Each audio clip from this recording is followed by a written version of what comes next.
Hello. There is a great deal of story to tell today, so I am going to go ahead and begin. If you remember, Furlough, Despero's brother, is leading him to see the Mouse Council over violating these mouse laws. Chapter 10, Good Reasons. The entire mouse community, as instructed by the most very honored head mouse, had gathered behind the wall of the castle ballroom.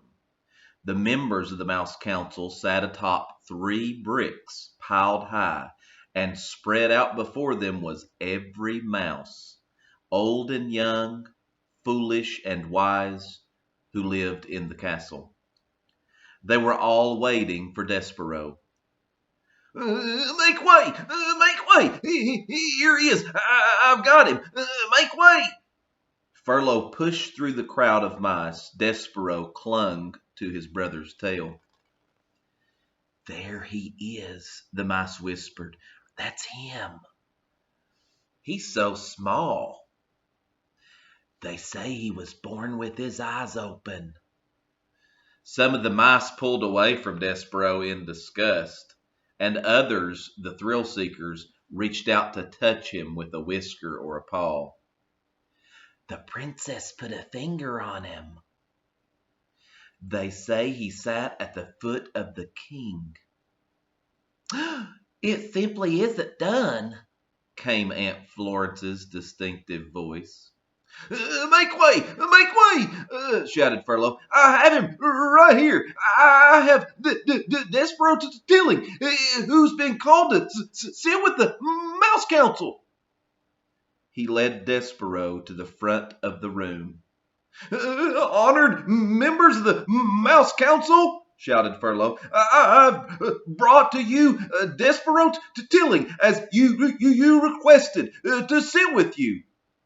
He looked over his shoulder at his brother, holding onto his tail, and said, Let go of me!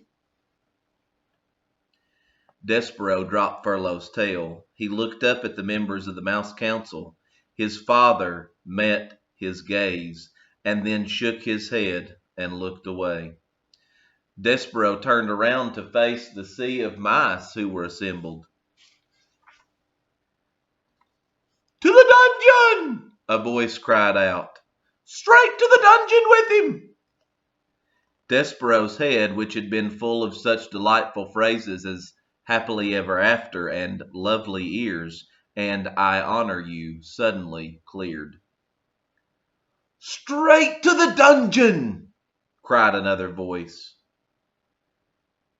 Enough, said the most very honored head mouse. This trial will be conducted in an orderly fashion. We will act civilized.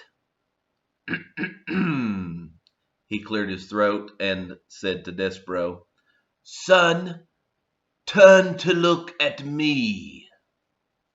Despero turned.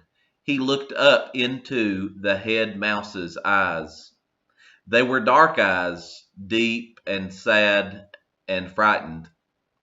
And looking into them, Despero's heart thudded once, twice. Despero Tilling, he said. Yes, sir, said Despero. We, the 14 members of the Mouse Council, have discussed your behavior. First, we will give you a chance to defend yourself against these rumors of your egregious acts. Did you or did you not sit at the foot of the human king? I did, said Despero, but I was listening to the music, sir. I was there to hear the song that the king was singing. To hear what? The song, sir. He was singing a song about the deep purple falling over Sleepy Garden walls. The head mouse shook his head. Whatever you are talking about is beside the point. The question is this, and only this. Did you sit at the foot of the human king? I did, sir. The community of mice shifted their tails and paws and whiskers. They waited. And did you allow the girl human, the princess, to touch you? Her name is Princess P. Never mind her name. Did you allow her to touch you? Yes, sir, said Despero. I let her touch me. It felt good. A gasp arose from the assembled mice. Despero heard his mother's voice. Mon Dieu, it is not the end of the world. It was a touch. What of it? It is simply not done, came Aunt Florence's voice from the crowd. To the dungeon! Shouted a mouse in the front row. Silence! Roared the most very honored head mouse. Silence! He looked down at Despero. Do you, Despero Tilling, understand the sacred, never-to-be-broken rules of conduct for being a mouse? Yes, sir, said Despero. I guess so, but did you break them? The head mouse interrupted. Yes, sir, said Despero. He raised his voice. But I broke the rules for good reasons. Because of music and because of love. Love? Said the head mouse. Oh, cripes, said Furlough. Here we go. I love her, sir, said Despero. We are not here to talk about love. This trial is not about love. This trial is about you being a mouse, shouted the most very honored head mouse from high atop the bricks, and not acting like one.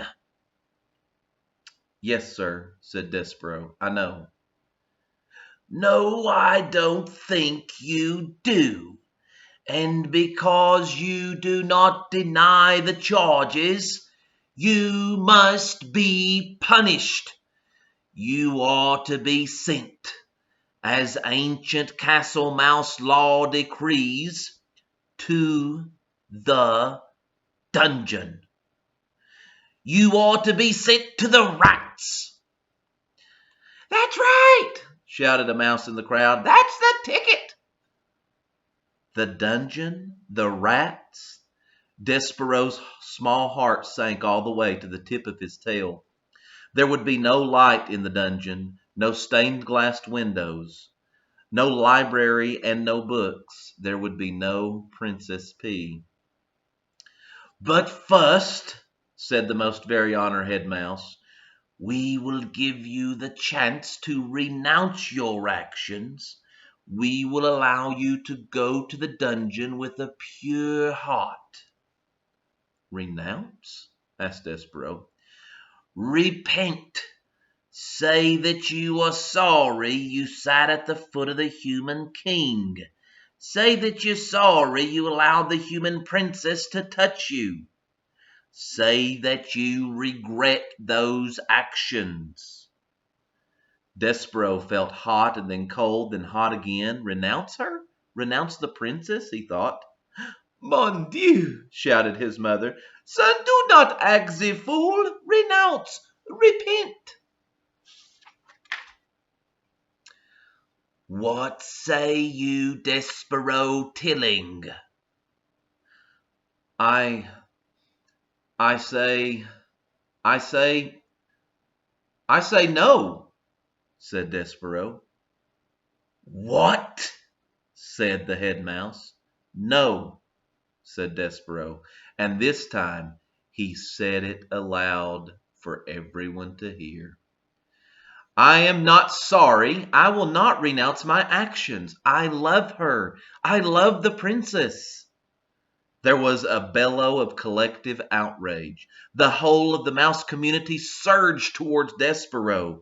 The mice seemed to become one angry body with hundreds of tails and thousands of whiskers, and one huge hungry mouth opening and closing and opening and closing, saying it over and over again. To the dungeon! To the dungeon! To the dungeon! The words pounded through Despero's body with each beat of his heart. Very well, the most very honored head mouse said. You will die then with the black heart. Threadmaster, he called, bring out the thread. Despero marveled at his own bravery. He admired his own defiance. And then, reader, he fainted